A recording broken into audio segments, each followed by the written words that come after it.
أعوذ بالله من الشيطان الرجيم. بسم الله الرحمن الرحيم. الحمد لله رب العالمين الرحمن الرحيم مالك يوم الدين إياك نعبد وإياك نستعين اهدنا الصراط المستقيم صراط الذين أنعمت عليهم غير المغضوب عليهم ولا الضالين.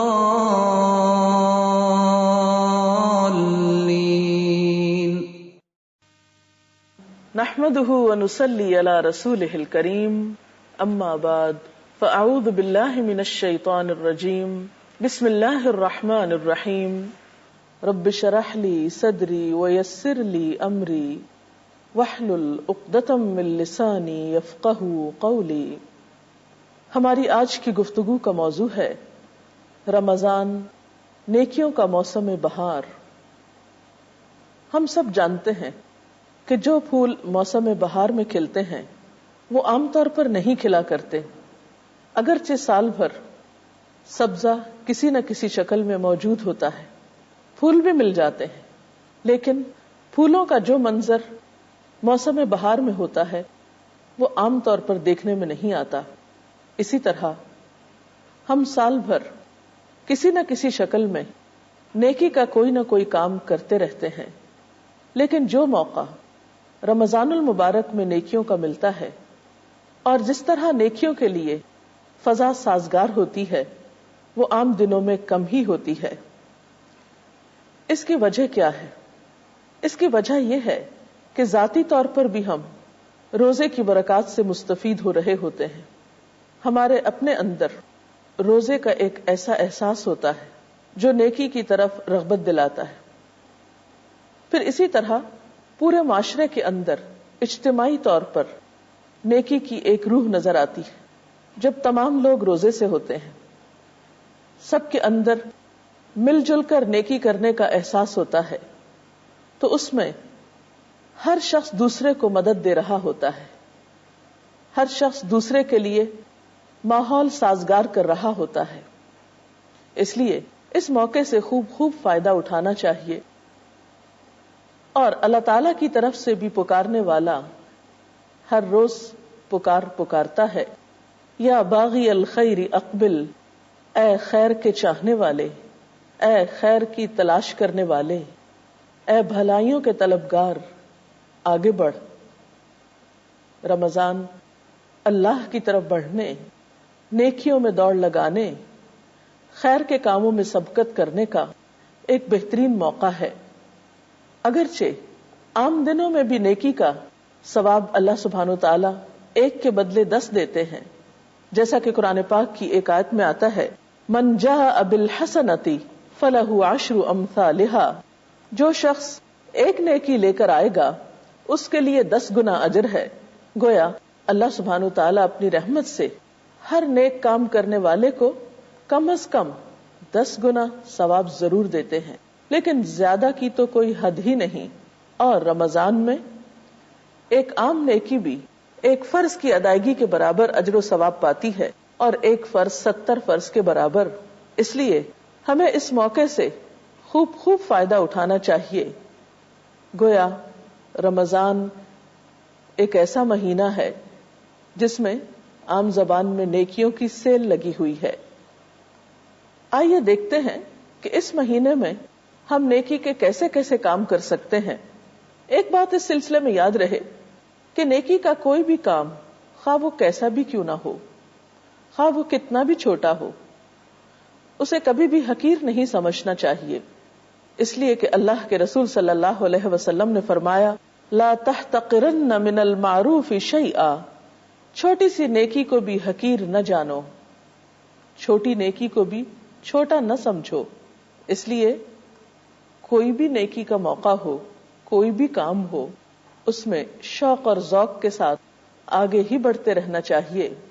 عام نیکیوں میں ذکر الہی، اللہ تعالیٰ کو یاد کرنا، اٹھتے بیٹھتے چلتے پھرتے سبحان اللہ، الحمدللہ، اللہ اکبر کا ورد کرتے رہنا، لا حول ولا قوت الا باللہ کثرت سے پڑھنا، کیونکہ آپ صلی اللہ علیہ وسلم نے اس کلمے کو کثرت سے پڑھنے کا حکم دیا اور فرمایا کہ یہ کلمہ جنت کے خزانوں میں سے ایک خزانہ ہے۔ اسی طرح درود شریف کی کثرت، اگر لمبا درود شریف نہ بھی پڑھ سکیں تو اتنا کہنا اللہم صلی علی محمد یا صلی اللہ علیہ وسلم یا اللہم صلی وسلم علی نبینا محمد، اس کا ذکر آسانی سے کیا جا سکتا ہے۔ پھر اسی طرح قرآن پاک کی تلاوت، اگر کچھ حصہ زبانی یاد ہو تو اس کو دہراتے رہنا، نمازوں میں فرائض کے علاوہ نوافل کی طرف توجہ رکھنا، طہارت کا خاص اہتمام کرنا، آپ صلی اللہ علیہ وسلم کی سنت پر عمل کرتے ہوئے مسواک کی کثرت، عام دنوں میں بھی لیکن خصوصاً رمضان میں۔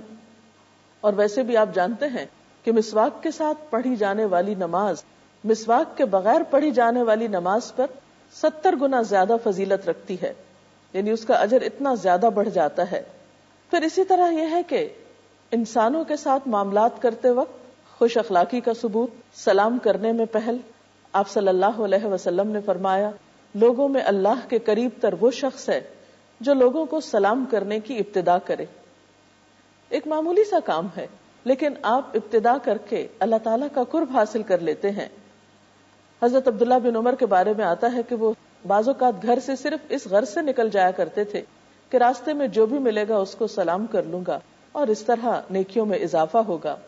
اسی طرح چونکہ یہ مہینہ ہمدردی و غمخواری کا ہے، دوسروں کے کام آنے کا ہے، تو ایسے لوگ جو بیمار ہوں ان کی عیادت کا خاص طور پر اہتمام۔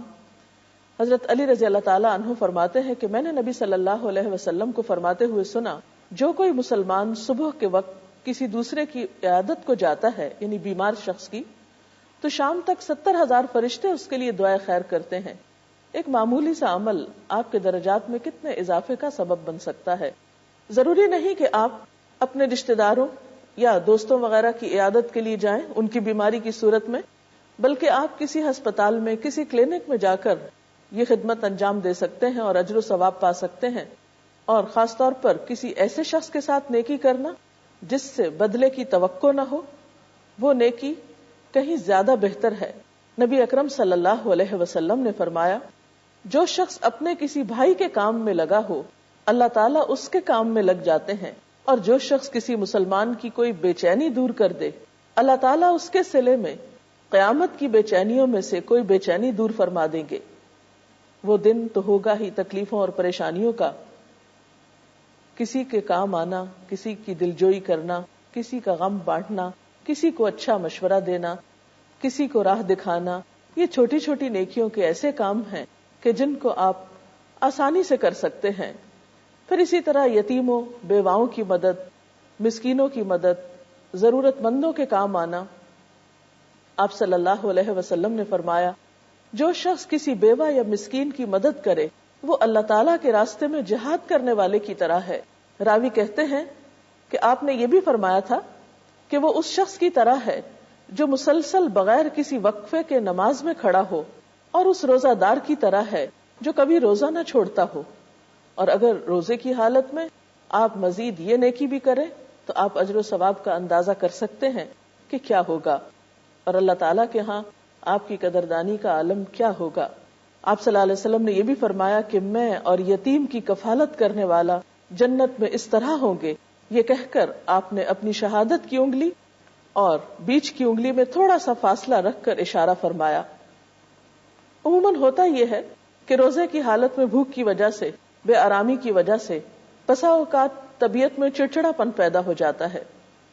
ایسے میں خوش اخلاقی کا ثبوت دینا عام دنوں کی نسبت ذرا مشکل کام ہوتا ہے، لیکن اگر کوئی شخص رمضان میں شعوری کوشش کے ساتھ خوش اخلاقی کا ثبوت دے تو اس کے لیے بھی بہت اجر ہے۔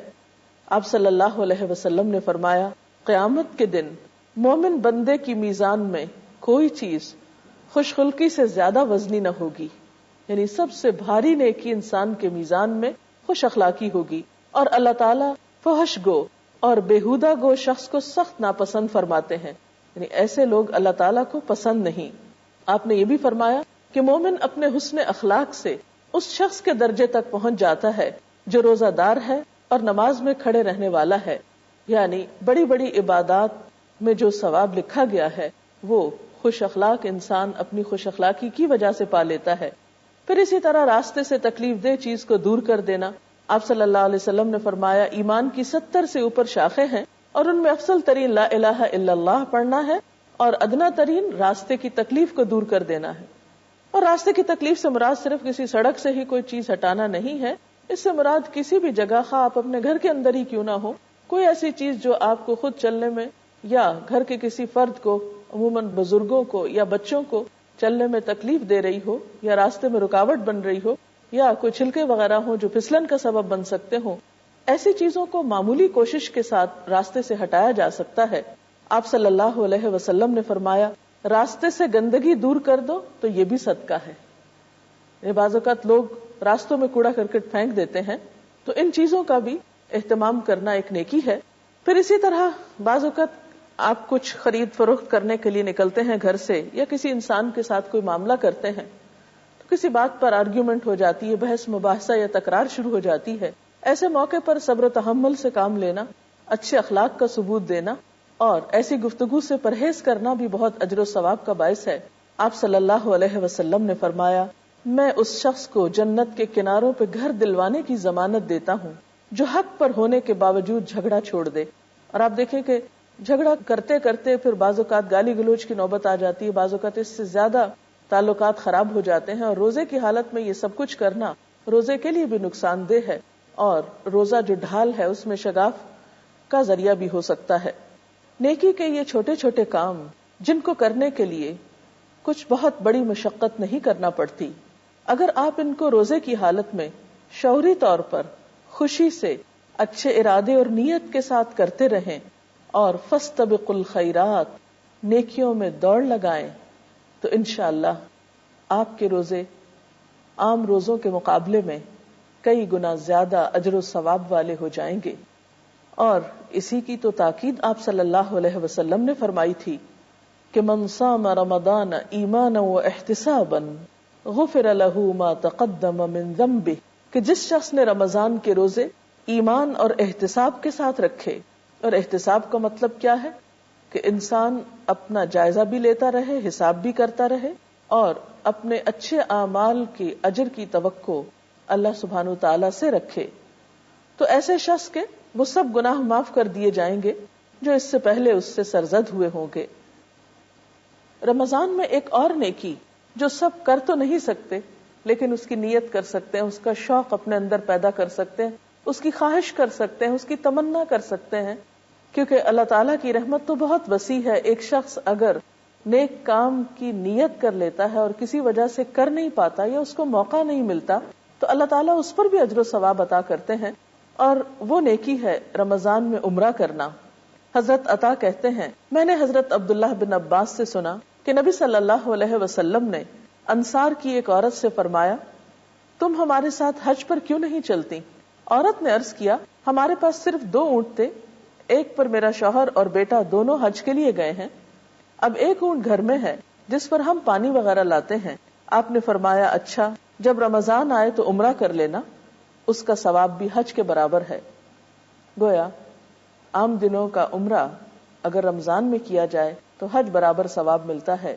جس کسی کو یہ توفیق نصیب ہو اسے اس معاملے میں تاخیر نہیں کرنی چاہیے. اللہ تعالیٰ سے دعا ہے کہ وہ ہماری ان کوششوں کو قبول فرمائے. اجازت چاہتے ہیں. اللہ حافظ.